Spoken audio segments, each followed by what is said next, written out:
Hello everybody, my name's Liz, I'm the baker that sews. Welcome to my channel if you're new and welcome back if you are a subscriber. So today's video is an exciting one because it's the reveal day for Kath and I. We did one pattern two ways and we used the Nina Lee Bakerloo pattern, which is a new pattern, which I'm going to go into a bit more detail in a second. So we are going to be revealing what we actually got up to, which I'm really excited about. I don't know anything about Kath, so I've seen a sneak peek over on Instagram. And the fabric that she's chosen is absolutely beautiful, so I'm really excited to find out a little bit more about what Kath got up to. Before I get started with that, I'll let you know what I'm wearing, and I am wearing a relatively new make in a cotton jersey that I got from, I want to say I got it from Like So Amazing, but I can't remember exactly. So if I can find the link to the fabric, I'll pop it in the description below. But I have used the Tilly and the Buttons Billy pattern, and I've made the dress version. So it's quite a loose fitting dress. It's got a band at the bottom. I decided to extend the cuff slightly, so the cuff is slightly shorter. So I think I added about 2 centimetres on in the end, just because I get cold hands, so I like to be able to do that. And I know that Tilly's done a hack, so you can do thumb cuffs. Is that the right word? I don't know. So you can do thumb holes, I think that's the word I'm looking for.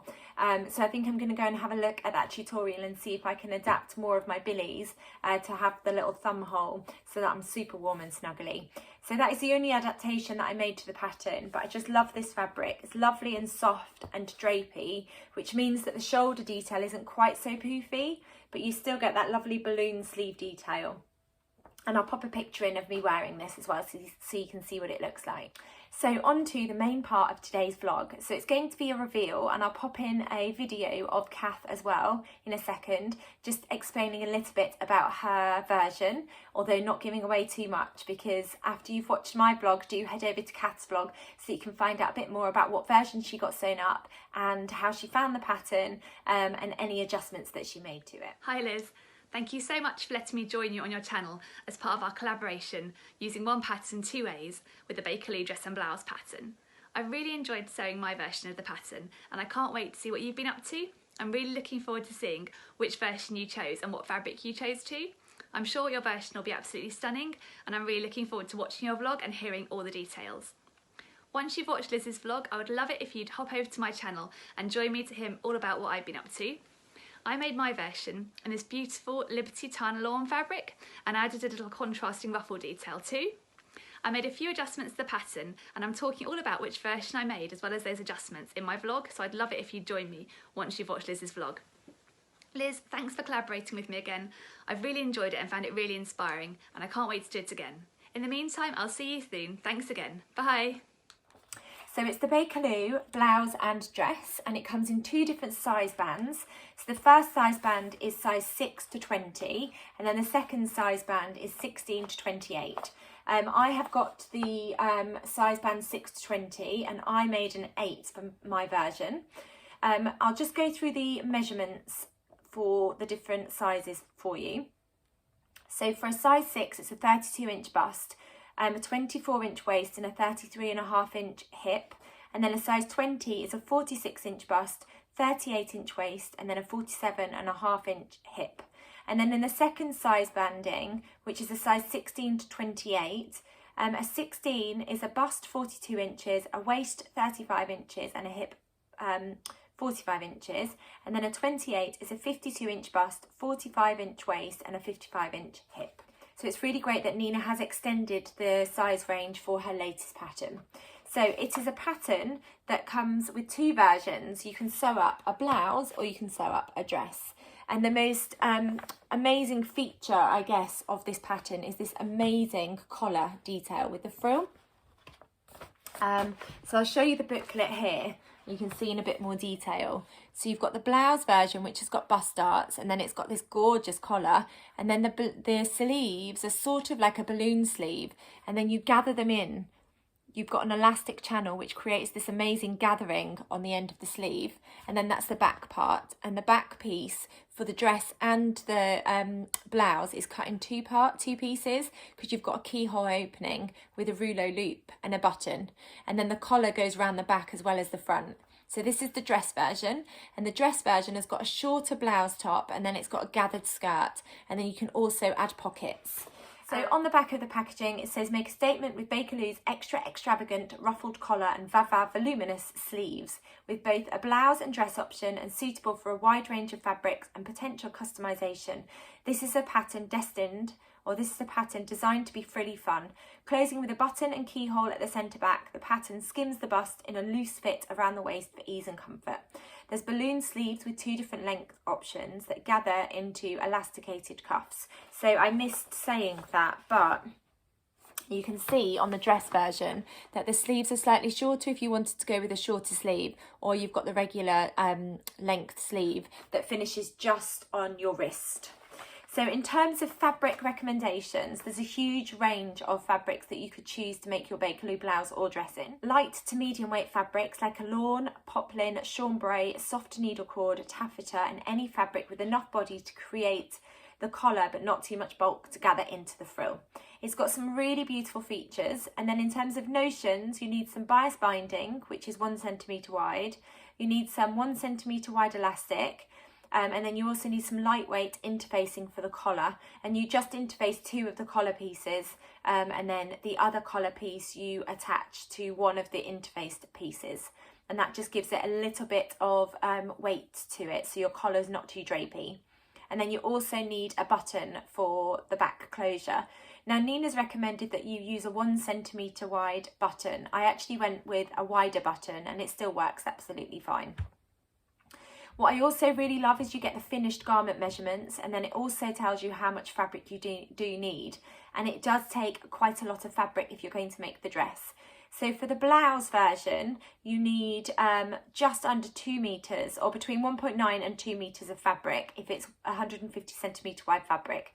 If it's narrower, then you need 2.7 metres of fabric. So if it's 115 centimetre wide, you need 2.7 metres. And the sleeve pattern piece does take up a huge amount of fabric. So for that reason, you do need an awful lot just to make the blouse. To make the dress, you need 3.2 metres if it's 150 centimetre wide. And if it's a narrower fabric, you need 4 metres. And again, it really does take up a huge amount of fabric. So I didn't have a huge amount of fabric left over. I had tiny weeny little scraps, and I had to adapt my blouse version because I didn't have enough fabric for the sleeve facing, which I'll explain in a second. Overall, I've really enjoyed the pattern. I have been on a bit of a roller coaster, but that's just my own sort of feelings with the pattern, and it's mainly around the collar. It's been a really lovely sew. There's been lots of beautiful details along the way. It's quite an involved make because there are certain things that you do throughout the pattern which give a really beautiful finish, and it's definitely worth putting the time in for that. The reason it's been a roller coaster for me is that collar, and I chose for my version to do a contrast colour for the frill on the collar. When I first basted the collar and tried my version on, I had a little bit of a wobble where I thought, I'm not sure I like the collar, I'm not sure I like the contrast frill, I feel like it's a bit too much for me, I felt like the collar was too big, but then when I persevered and finished it and put it on at the end, I actually really love it. So what I decided to do in the end, and thank you so much also to everybody that voted for the fabrics when I did my introduction vlog, because I wasn't sure which fabrics to go for.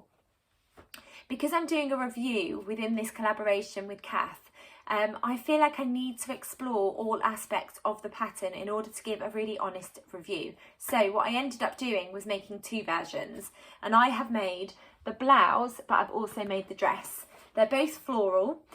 When I put the dress on, my husband said, wow, it's very 70s, but he thinks that I can get away with it. And what I will do is I'll wear both of the versions in this vlog so you can see what they look like.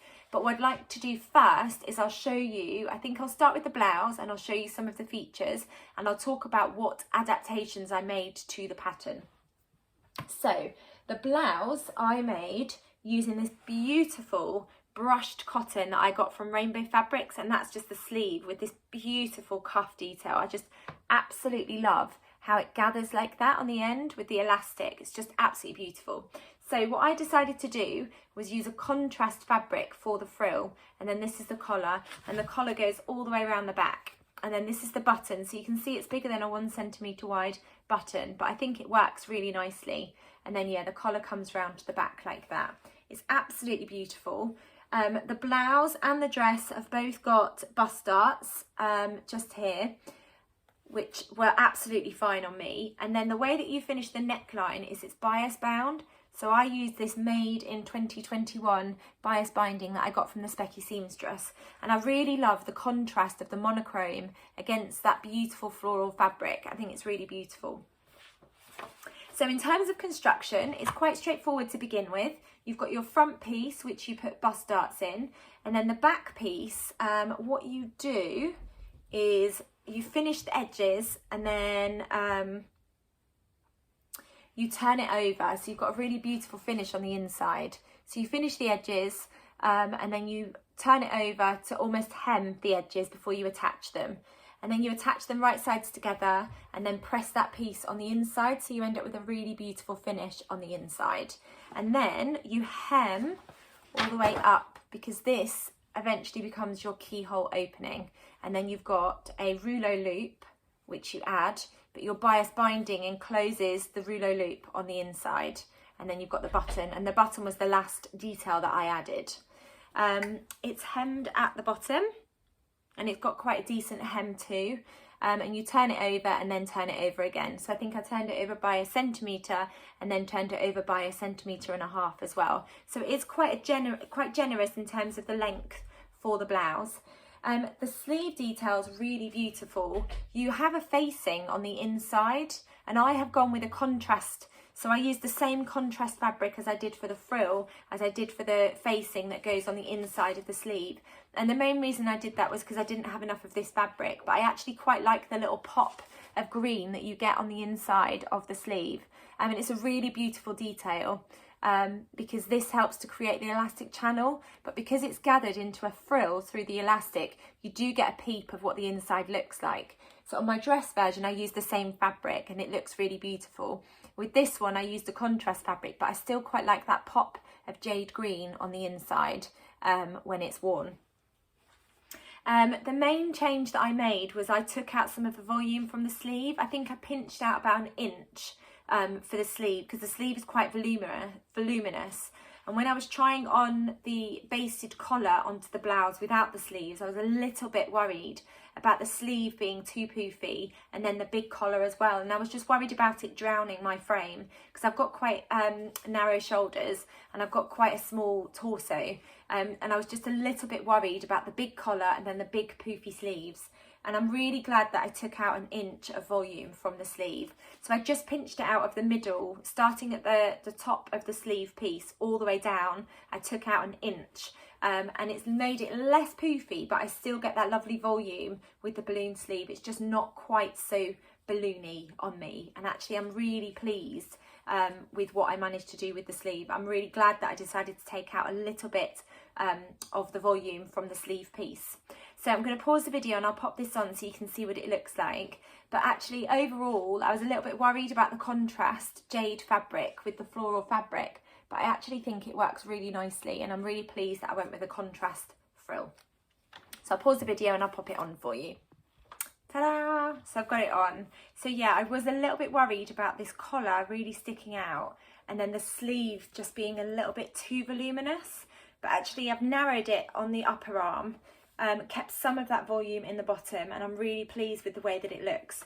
So I've just paired it with my corduroy Jessie trousers at the moment, which makes it very 70s, and I've just tucked it in so you get that blousey effect. But just love, I actually really love this collar detail, and I'm really glad that I went with this fabric because I really love that pop of green, and then you also get those beautiful purple and red colours that come through. So this is what the collar looks like, and then if I turn around you'll be able to see what the back looks like. And then I've got the button and the rouleau loop, and then you've got this keyhole opening, which is really pretty. And again, I've just got it tucked in at the back. So I'm really delighted actually, despite the fact that when I first tried it on I felt like this was a little bit too much. I will put pictures in of what it looks like as well, because it's quite tricky to show you on camera with me stood up. And I'll just untuck it so you can see what it looks like untucked as well. So my waist is here, and then my hips are here, and it comes down to sort of here. And then if I turn around, you can see where it lands. So just about here, that's the top of my trousers, and then it's just here. So overall, I'm really pleased. I did wobble with the collar, but I'm really pleased that I went with the contrast frill detail. And I think that just really makes the collar really pop as well. And it brings out some of that green that I've got in the fabric too. So the main alterations that I made to the blouse is I used a contrast facing for the cuff. I mean, just look how beautiful that gathering is. It's so pretty with the volume on the sleeve as well. Really pretty. So yeah, instead of using the main fabric, I just used a contrast which matches the contrast on the collar. I used a contrast bias binding for the neckline, which I'm really pleased about, because you don't actually see that. It's just a really nice detail on the inside. And then I took out some of the volume for the sleeve, which I'm really pleased about.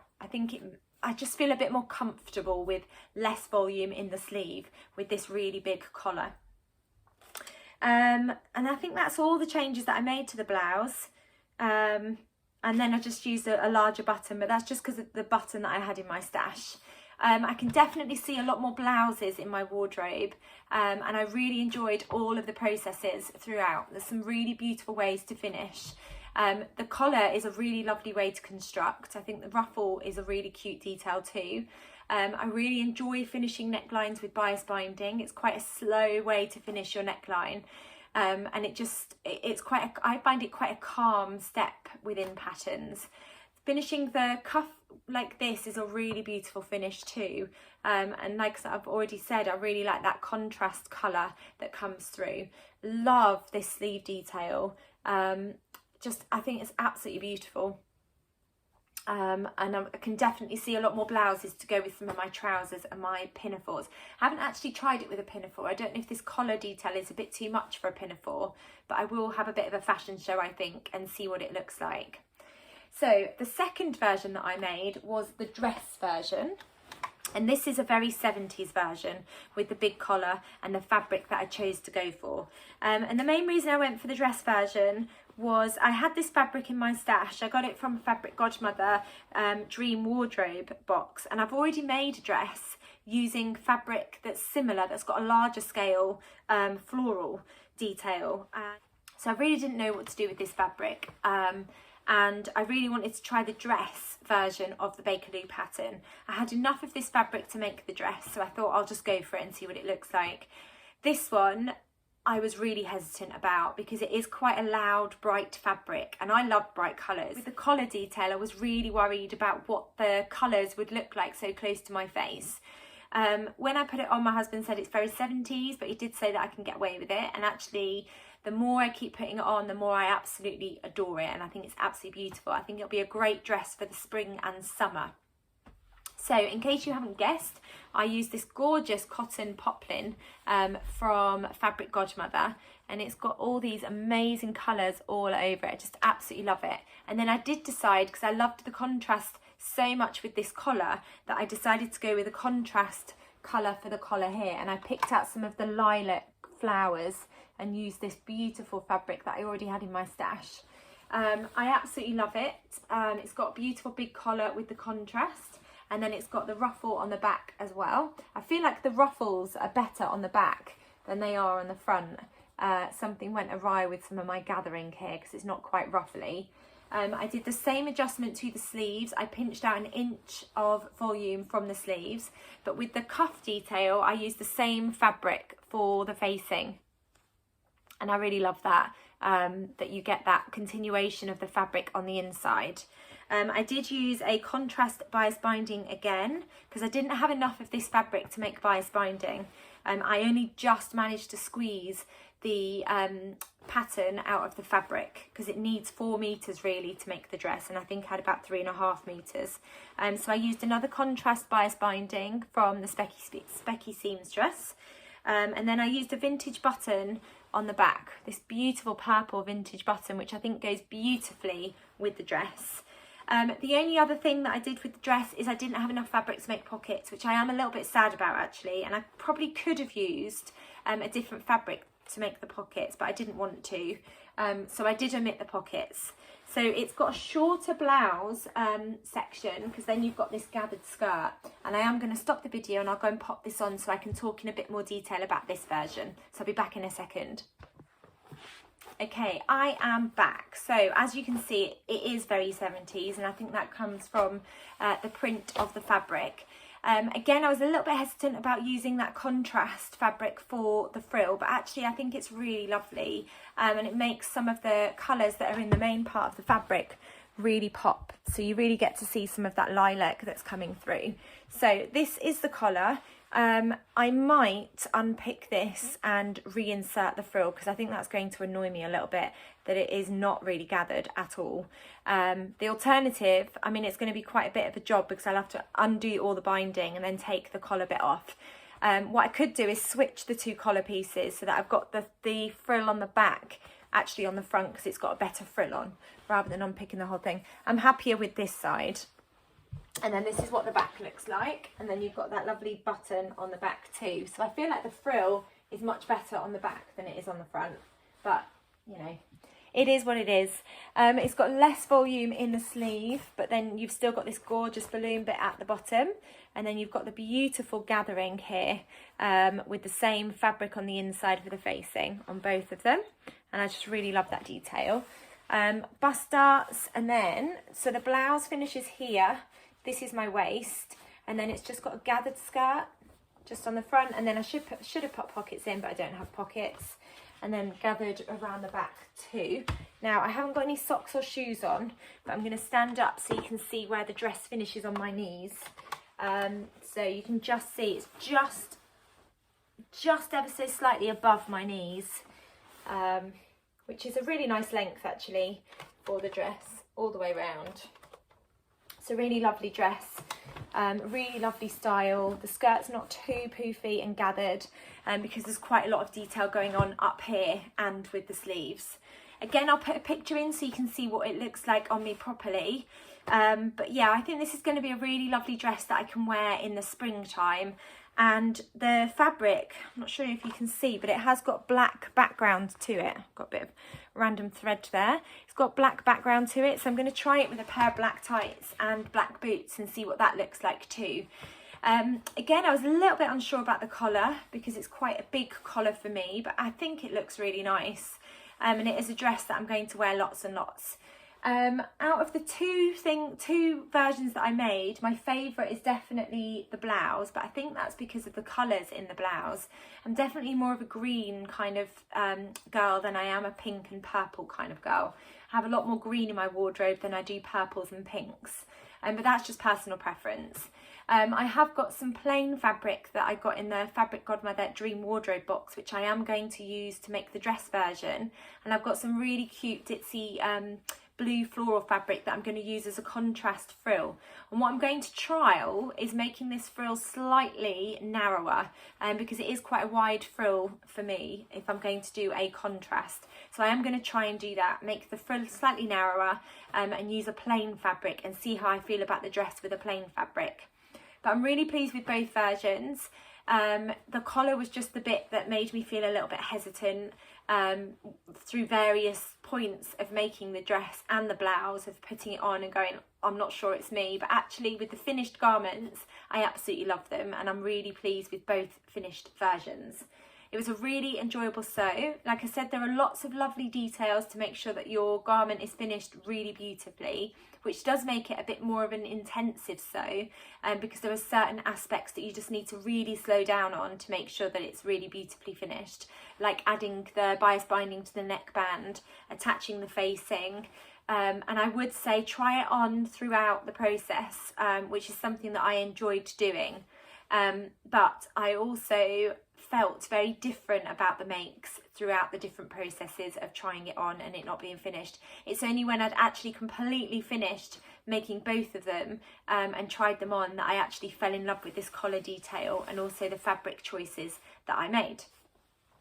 I made a size 8 for both of them, and my bust measurement is a 34-inch bust, a 27-inch waist and a 35-inch hip, which put me My waist measurement put me between an 8 and a 10, but my bust and my hip measurements put me in an 8. And I would say that this fits me really nicely across the bust and actually across the waist too. And because you've got that opening at the back, it just slips on and off and it feels really comfortable. I don't feel like it's too oversized, which was something else that I was a little bit worried about because of the size of the collar. But I'm really pleased with the fit of the dress and the blouse. It doesn't feel like it's too big. And it comes in ever so slightly, which I really like, just above the waist. So overall, really enjoyable sew with my few wobbles in between, and it's been a really fun collaboration with Cath. And yeah, it's really pushed me to just jump in and try this pattern, because I fear that the collar would have put me off for so long and I would have left it on my shelf for ages and ages and ages. A bit like I did with the Kalle shirt. I wasn't particularly worried about wearing the Kalle shirt. I was just worried about the steps throughout. It looked like quite an involved make, and this one also looked like quite an involved make. It was really enjoyable. I think if you take your time and break down each of the steps, it's a really fun sew, and I can definitely see a lot more of the blouses in my wardrobe, because that is what I'm desperate for at the moment. I need a lot more tops to go with some of my trousers and skirts and pinafores. I do love a dress and I really love this version, and I am going to make a plainer version of the Bakerloo dress, but I'm definitely going to include some more blouses in my wardrobe too. So don't forget to head over and check out Cath's vlog, all about her reveal and how she found the pattern and what she got up to. I hope you really enjoyed seeing my versions, and Cath, thank you so much again for working with me on this. It has definitely been enjoyable, and it's been lots and lots of fun. So head over to Cath's channel and check out her version, and I'll be back soon with another video. Take care, bye.